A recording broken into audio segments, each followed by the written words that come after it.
Good morning. क्या पढ़ेंगे आज हम लोग? आज एक नया टॉपिक पढ़ेंगे जिसका नाम है एप्लीकेशन ऑफ इंटीग्रल। क्या है? एप्लीकेशन ऑफ इंटीग्रल, समाकलनों का अनुप्रयोग। समाकलनों का अनुप्रयोग। अरे बच्चा, application of integral, integration plus differentiation, समाकलन प्लस अवकलज का कंसेप्ट जिसको आता है उसी को समाकलनों का अनुप्रयोग, एप्लीकेशन ऑफ इंटीग्रल को सॉल्व उसी को आएगा, वही उसको सॉल्व कर सकता है। कौन? जिसको अवकलज, डेरिवेटिव और समाकलन, इंटीग्रेशन, इसका कंसेप्ट जिसको आता है उसी को क्या होगा? सॉल्व होगा। लेकिन उससे भी बड़ी एक बात है जिसको ध्यान देने वाली बात है। यहाँ पर तुमको स्ट्रेट लाइन हम पढ़ाए थे, सरल रेखा, क्लास 11th में, याद करो थोड़ा थोड़ा। उसमें हम पढ़े थे वृत्त का समीकरण, वृत्त का समीकरण, इक्वेशन ऑफ सर्किल, जब उसका केंद्र मूल बिंदु हो, ओरिजिन हो। और ये भी पढ़े थे इक्वेशन ऑफ सर्किल, वृत्त का समीकरण, जब उसका केंद्र एच के हो, मूल बिंदु पर नहीं हो, कहीं और दूर में जाके घूम रहा हो। उसके बाद पढ़े थे कि परवलय का समीकरण। क्या पढ़े थे बच्चा? परवलय का समीकरण, equation of parabola, equation of parabola. उसके बाद पढ़े थे इक्वेशन ऑफ हाइपरबोला, अति परवलय का समीकरण। उसके बाद पढ़े थे दीर्घवृत्त का समीकरण, इक्वेशन ऑफ इलिप्स। और उसके बाद पढ़े थे दीर्घवृत्त में दो टाइप का होता है। अब एक बात बताओ, तो आप कहोगे और इक्वेशन ऑफ लाइन, तुम कहोगे सर यदि आप एप्लीकेशन ऑफ इंटीग्रल का बात करें तो इतना समा क्यों बांध रहे हैं आप? यदि जो अभी बोल रहे हैं इसमें से एक भी चीज़ तुमको नहीं आता है तो इसका क्वेश्चन तुमको नहीं बनने वाला। तुम इंटीग्रेशन तब न करोगे जब उसका लैंग्वेज समझ के तुम बना पाओगे। तो यहाँ सबसे बड़ी बात है, हाँ, लेकिन यही जो जितना भी लिखाएंगे अभी बेसिक में, जो 11th में पढ़ा, बहुत मेरे पास नहीं भी पढ़ा है, तो उसका क्या उपाय है? उसका यही उपाय है कि अभी हम लोग एप्लीकेशन ऑफ इंटीग्रल पढ़ने से पहले तुमको हम 8 से 10 ग्राफ बताएंगे। बोल देंगे y² बराबर 4x है, उसका ग्राफ इस तरह से होता है, बोर्ड पे बनाएंगे। तो कल तुमको अभी याद होना चाहिए, या कल तुमको याद होना चाहिए, बोलेंगे y² बराबर x का ग्राफ कैसा होता है। जिसको याद नहीं है समझो ये चैप्टर उसको कभी नहीं आएगा, क्योंकि वो कभी ग्राफ देगा नहीं। वो इक्वेशन देगा और उस इक्वेशन से तुमको क्या करना होगा? ग्राफ ड्रॉ करना होगा, और उसके बाद तुम सॉल्व करोगे। तो सबसे पहले तुम हेडिंग दो एप्लीकेशन ऑफ इंटीग्रल, और उसका हिंदी में नाम दो समाकलनों का अनुप्रयोग। और एक ध्यान देना, 5 नंबर 2 एक्सरसाइज है और 5 नंबर तुम्हारा फिक्स है। 5 नंबर फिक्स है, हाँ, 2 एक्सरसाइज है और 5 नंबर तुम्हारा फिक्स है। तो यहाँ पर बिहार बोर्ड और CBSE बोर्ड दोनों में के क्वेश्चन आता है। लिखो एप्लीकेशन ऑफ इंटीग्रल,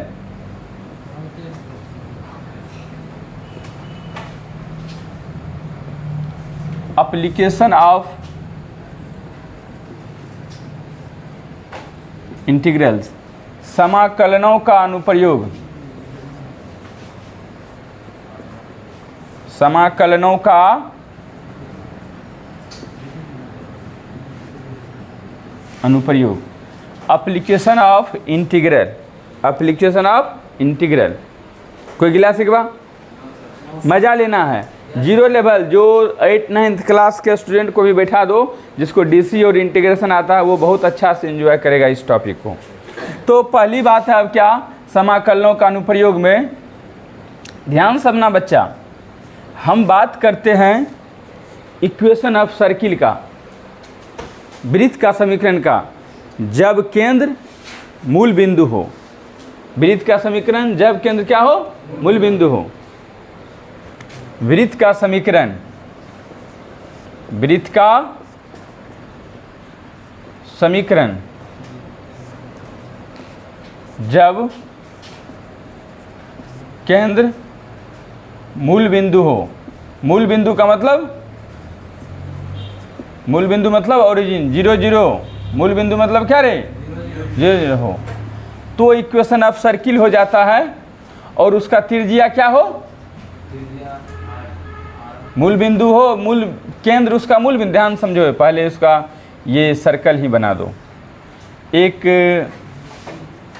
जब मूल बिंदु का बात कर रहे हैं तो एक्सिस ले लो, ले लिए, देख रहे हो यहाँ पे हम लोग एक्सिस ड्रॉ कर दिए। ये कि इसको क्या बोलते हैं, एक्स एक्सिस, इसको क्या बोलते हैं, वाई एक्सिस। और यही जो है सर्कल आ गया। देखो जिसका सेंटर ये केंद्र है, ये क्या है, केंद्र, केंद्र है, सेंटर, जिसको मूल बिंदु कहते हैं, ओरिजिन भी बोलते हैं। हाँ, और इसको क्या बोलते हैं, ओरिजिन भी बोलते हैं।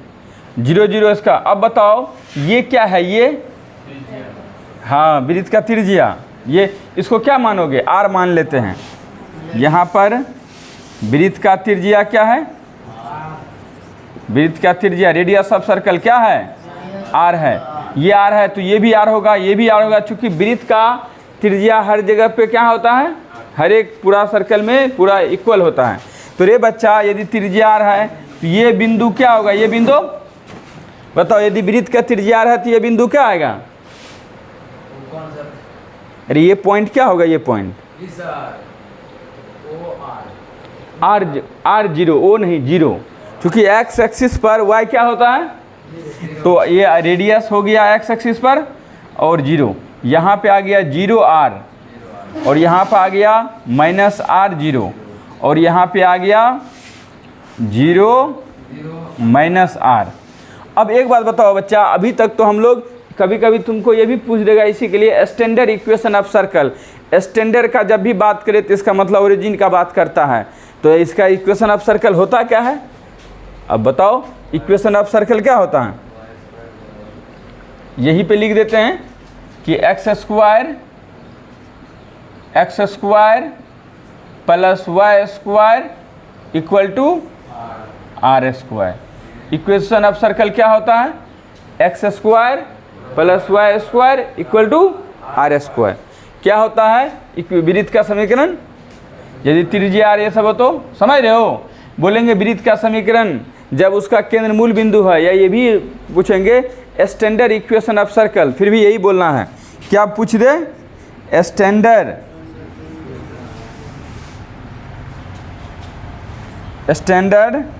इक्वेशन ऑफ अ सर्कल, तो क्या बोल देंगे कि स्टैंडर्ड इक्वेशन सर्कल क्या होता है, x square plus y square बराबर आर स्क्वायर। यदि बोल दे वृत्त का मानक समीकरण तो यही बोलना है।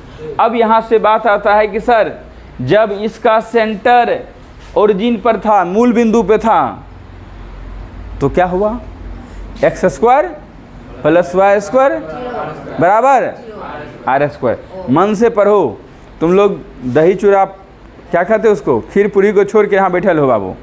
अब कोई खीर पूरी खा रहा है, जब खीर पूरी छुटिए गया है तो मज़ा आना चाहिए, मज़ा आना चाहिए। अब देखो बच्चा, हम लोग इसमें क्या कहते हैं, वृत्त का समीकरण जब उसका केंद्र क्या हो, एच के हो। क्या हो, ध्यान समझो, वृत्त का समीकरण, हाँ एच के, वृत्त का समीकरण, वृत्त का समीकरण इक्वेशन ऑफ सर्कल, वृत्त का समीकरण जब केंद्र मूल बिंदु पर हो, जब केंद्र एच के हो, जब क्या हो, केंद्र एच के हो। एच के मतलब कोई नंबर है, कोई पॉइंट है, तो हम ये कह रहे हैं इसका हो जाता है, पहले लिख देते हैं, एक्स माइनस एच का whole square plus y minus k का होल स्क्वायर। इसका भी रेडियस आर ही मान रहे हैं, आर स्क्वायर। तो देखो बच्चा, तुम कहोगे ये कैसे पॉसिबल है सर, ये भी बताइए थोड़ा प्यार से, है कि नहीं। तो हम कह रहे हैं कि पहले तुम प्यार से एक एक्सिस बना लो। बताओ बच्चा, ये एक्स एक्सिस है, ये क्या है, वाई एक्सिस है। ये एच के हमको नहीं पता कि पॉजिटिव है एच कि निगेटिव है, लेकिन दिख तो रहा है पॉजिटिव। पॉजिटिव होगा तो फर्स्ट क्वाड्रेंट होगा, second quadrant, third quadrant, fourth quadrant. हम मान लेते हैं कि ये जो पॉइंट है ये कहीं भी हो सकता है, कहीं भी चारों क्वाड्रेंट में। तो हम मान लेते हैं कि यहाँ पर एक पॉइंट है, यहाँ पे एच के है, यहाँ पे क्या है, जिसको हम लोग सेंटर मान लेते हैं, एच कोमा के है। एच कोमा क्या है, समझ रहे बच्चा। अब बताओ, और इसका रेडियस क्या है, आर है। ये मान लिया हम लोग वृत्त का रेडियस क्या है, आर है। ए भी ले लेता है कहीं कहीं कौन। तो यहाँ पर ये पॉइंट जो है, अब इस इक्वेशन यहाँ पे एक पॉइंट मान लिए x comma y, x comma y. ये वृत्त पर एक पॉइंट लाई करता है जिसका जो पॉइंट है एक्स कोमा वाई। जब हम लोग वृत्त पढ़ते हैं तो वहाँ पे इसका मजे से वो सो रहा, कान में मारो थप्पड़, जोर से मारो, मारने रे। हाँ, ए बाबूजी कितना मेहनत करके पैसा देते हैं, तुमको भेज दिए हैं और यहाँ सोने के लिए। बताओ, सब मीडियम फैमिली से किसान है, उसके पिताजी भी, और ये सब यहाँ आके सुतल रहता है। रात को कहाँ जाता है रे, मोह माया में तो ना फसल है रे। है सब हाजरे भाई, 2-4 महीना बचा है, पढ़ लो, सब मोह माया में रह जाओगे इसे।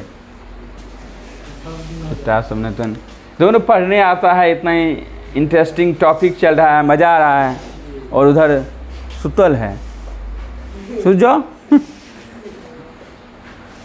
तो यहाँ पर देखो बच्चा, तुम यहाँ पढ़ने आए हो, जब तुम इंटरेस्ट लोगे उसके बाद ही तुमको इंटरेस्ट आएगा।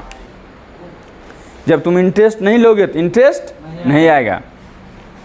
अब ये डिपेंड करता है कि तुम इंटरेस्ट ले रहे हो कि नहीं ले रहे हो। हाँ, इसको फिर से बच्चा करा समझाओ। तो इंटरेस्ट लो भाई, टेंशन हो मत। यहाँ से ध्यान दो, ये जो सेंटर क्या है, एच के है। एगो कहावत था, पहले हम लोग बच्चे थे तो उतना लोग नहीं पढ़ता था, बोलता पढ़ ले काका हो, अब फिर न मिलता मौका हो।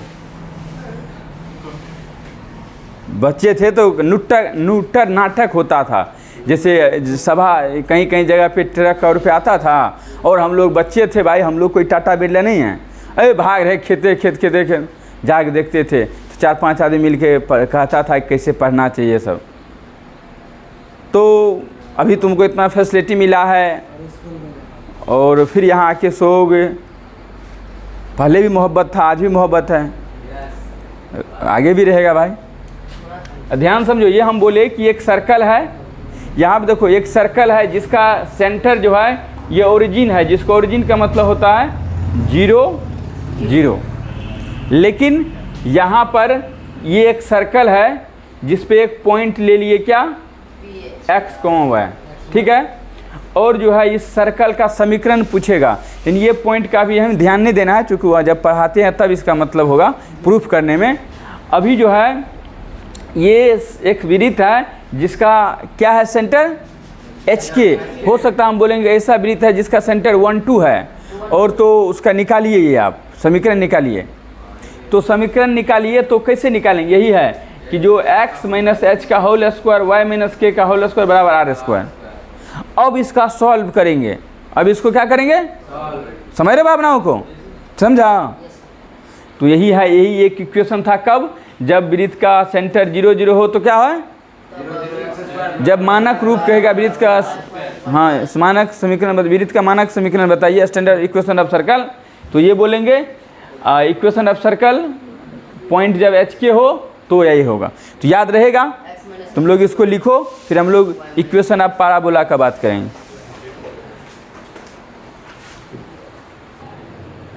अब कॉपी हो गया तो मिटाओ। देखो ये क्या था, सब बेसिक कंसेप्ट था। मिटाओ एक बच्चा आके जल्दी।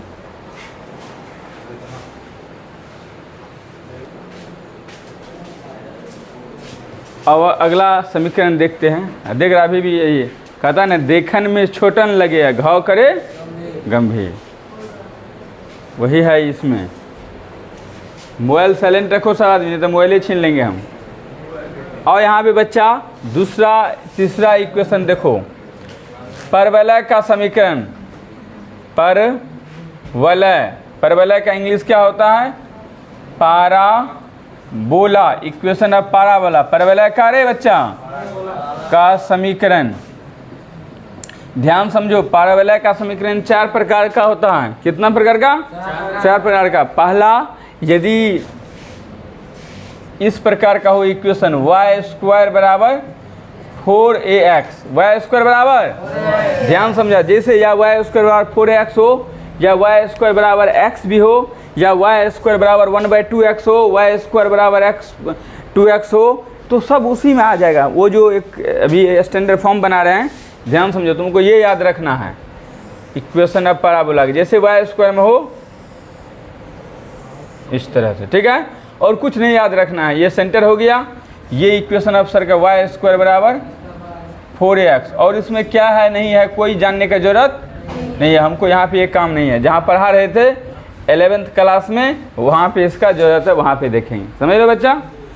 अब यहाँ पर इसी का दूसरा इक्वेशन देखो, यदि y² बराबर -4ax हो, y² बराबर -4ax हो, तो ये इस तरह का इक्वेशन होता है।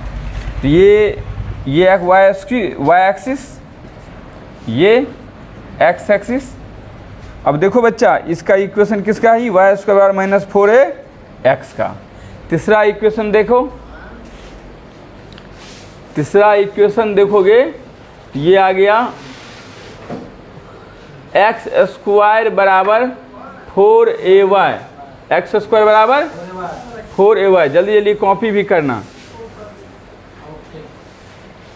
ये आ गया y एक्सिस।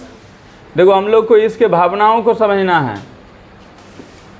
ये आ गया x² बराबर 4ay का इक्वेशन, या x² बराबर y रहेगा, x² बराबर 2y रहेगा, x² 1/2y रहेगा। तो सब में ये इक्वेशन ये लगाएंगे, ठीक है। तो ध्यान देना है यहाँ पर।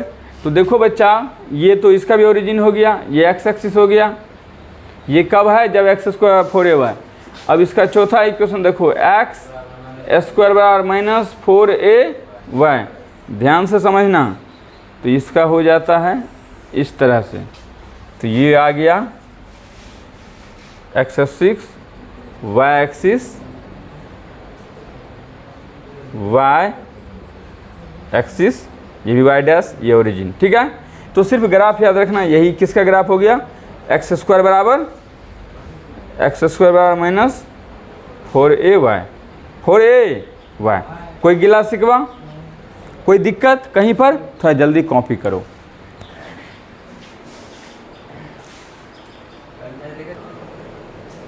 अब बच्चा, अब दूसरा इक्वेशन क्या पढ़ेंगे? दीर्घवृत्त का समीकरण।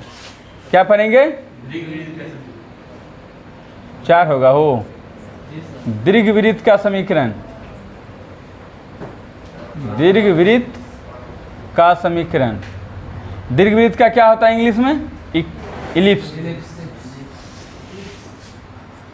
दीर्घवृत्त का समीकरण। ध्यान समझो बच्चा, इसका इक्वेशन क्या होता है? एक इक्वेशन होता है इसमें x² plus a² plus y² by b² equal to 1, ठीक है बच्चा। अब ये ध्यान समझना, ये इसका जो फिगर होगा ग्राफ, यदि यहाँ पर a इक्वल हो b छोटा हो, a बड़ा हो b छोटा हो, तो इसका इक्वेशन जो होगा, अंडा देखा? अंडा खाए भी हैं तो पूरा समझ में आएगा। ये लगभग अंडा की तरह है। मान लो, क्या करो? मान लो ये क्या आ गया? a0, और ये आ गया 0b, इस तरह से 0 - b। ये कैसे आया? ये बात समझा तुम लोग? देखो बच्चा, ये x, ये तो ओरिजिन हो गया। ये x एक्सिस पर y क्या होता है? x एक्सिस पर y क्या होता है? यदि x एक्सिस पर है और y 0 है तो x square by A square बराबर 1 होगा। x स्क्वायर बराबर ए स्क्वायर आएगा, x बराबर प्लस माइनस ए आएगा, x बराबर प्लस माइनस ए आएगा। एक प्लस इधर के लिए एक प्लस, ये कब है? जब a बड़ा हो b छोटा हो। यहीं पर दूसरा इक्वेशन आता है, यहाँ पे देखो, वृत्त थोड़े है, दीर्घ वृत्त बोले इस तरह का।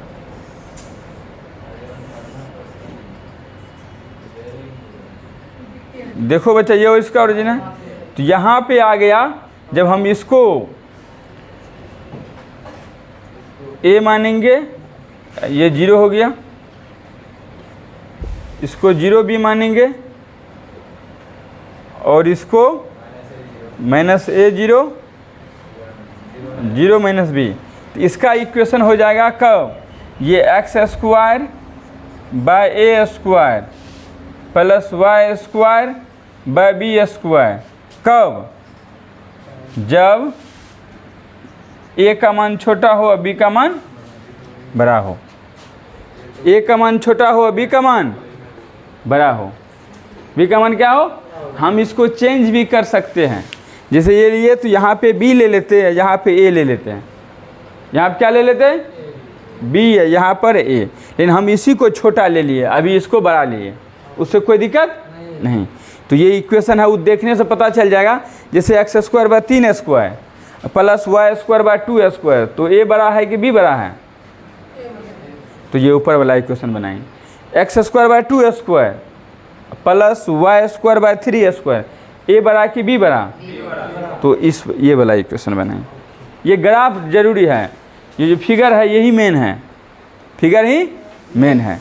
तो अब इसके बाद हाँ, ग्राफ ही जरूरी है। ये तो दीर्घवृत्त का समीकरण आ गया।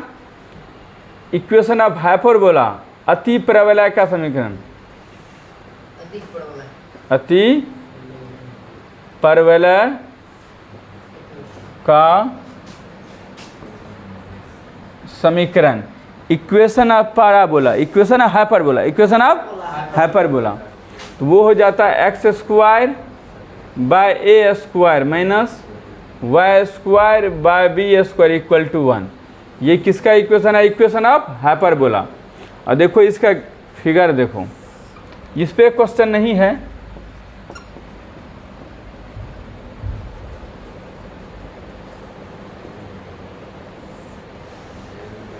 ये इस तरह से,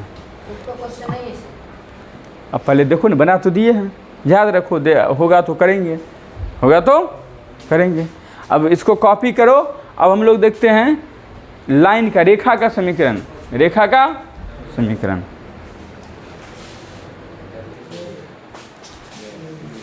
तो तुम लोग क्वेश्चन बैंक सॉल्व करते हो?